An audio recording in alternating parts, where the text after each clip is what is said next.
হিজড়াদেরকে আমি বলি প্রায় হিজড়াদের ব্যাপারে, অনেক হিজড়াও দেখি বিভিন্ন জায়গায় কমেন্টস করে যে হুজুর আমরাও শুনি আপনার ওয়াজ। আলহামদুলিল্লাহ, এটা ভালো। এই যে তৃতীয় লিঙ্গ, থার্ড জেন্ডার, এরা অবহেলিত কিন্তু আমাদের দেশে, কিন্তু এদেরকে নিয়ে আমাদের ভাবনা নেই। সংখ্যায় একেবারে কম নয়, এদের সংখ্যাও অনেক। এরা আমাদেরই সন্তান। আমার দুইটা মেয়ে, তো আল্লাহ মেয়ে না দিয়ে আমার ঔরসে হিজরা দিতে পারতো না? কথা বোঝে নাই? আমি যে ছেলে হয়েছি কার ইচ্ছায়? আমার বোন মেয়ে হয়েছে কার ইচ্ছায়? যে হিজরা হয়েছে সেও হয়েছে কার ইচ্ছায়? বুঝতেছেন কথা কি বুঝেন? তাহলে হিজরা এরা আমাদের সমাজেরই অংশ,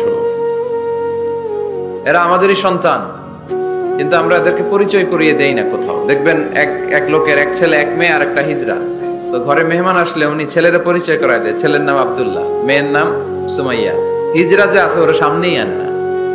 ও সব সময় অবহেলিত, neglected in family as well as in the society.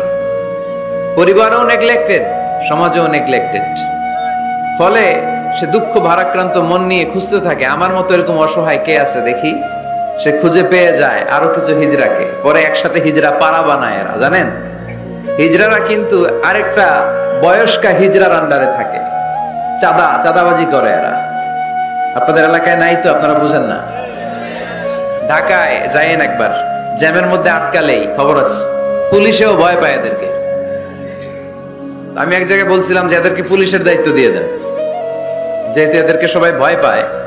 এরা ট্রাফিক সিগন্যালের এখানে এমনি দাঁড়ায় থাকলেই চলবে, লেন চেঞ্জ করে কেউ উল্টা পাল্টা লেনে ঢুকবে না। This is call idea.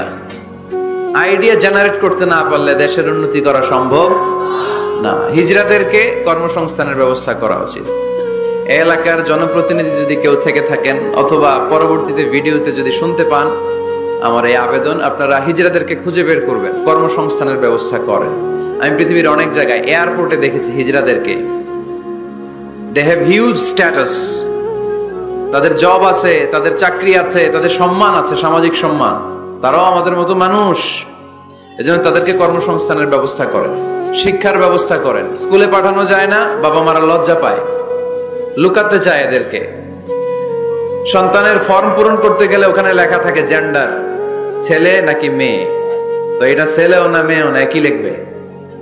এখন থেকে সব ফর্মে 3টা ঘর রাখবেন মেল, রাখবেন ফিমেল, আর একটা রাখবেন শিমেল অথবা বাইসেক্সুয়াল, উভয় লিঙ্গ যাদের। তো এদেরকে যেন আমরা আগলে রাখি, এদেরকে যেন দূরে ঠেলে না দেই। আল্লাহর হাবিব সাল্লাল্লাহু আলাইহি ওয়াসাল্লাম মানুষকে আগলে রাখতে পছন্দ করতেন, দূরে ঠেলে দিতেন না। আল্লাহ রাসূল সাল্লাল্লাহু আলাইহি ওয়াসাল্লাম মন জয় করার কিছু বাক্য আমাদেরকে শিখিয়েছেন, how to reach in the people's heart, মানুষের হৃদয়ে কি করে পৌঁছতে হয় তিনি শিখালেন। তুমি বলো বাশশিরু, ইয়াসসিরু, ইয়াসসিরু ওয়ালা তুআসসিরু, বাশশিরু ওয়ালা তুনাফফিরু। সহজ করে উপস্থাপন করো, কঠিন করো না। মানুষকে সুসংবাদ দাও, ভয় দেখিও না। আমরা ভয় দেখাই, আছে না নাই? নতুন একজন কালেমা পড়ে মুসলমান হয়েছে, ওরে শোনাইতে আরম্ভ করছে, তোমার নামাজ পড়তে হবে, রোজা রাখতে হবে, যাকাত দিতে হবে, তোমার বউরে পর্দা করাইতে হবে, তুমি এটা করতে পারবা না, ওইটা করতে পারবা না, কারণ ইসলামে এইটা নাই ওইটা নাই। নতুন মুসলিম কয়, তাইলে আমিও নাই, তোমাদের ধর্মে আমিও নাই। তো ভয় দেখেন কেন? ও যখন কালিমা পড়ে মুসলমান হয়েছে, ওরে বলবেন কিছু বই পড়ো না, এই বইগুলো পড়ো, তারপর আমাদের মসজিদে আইসো মাঝে মাঝে, দেখো কিভাবে কি হয়। ইসলামিক কিছু প্রোগ্রামে নিয়ে যান, মসজিদে নিয়ে যান, জুমার নামাজে, দেখো কেমনে পড়ে, কি বলে শোনো। তো এইভাবে গ্রাজুয়ালি মানুষের হৃদয়ে পৌঁছতে হয়। আমরা যেন মানুষকে ঐক্যবদ্ধ করতে পারি, আমরা যেন মানুষকে বিচ্ছিন্ন না করি, আমরা যেন দিনকে কঠিন ভাবে উপস্থাপন না করি। আল্লাহ তুমি তৌফিক দাও। আরো জোরে পড়বো আমিন। আপনারা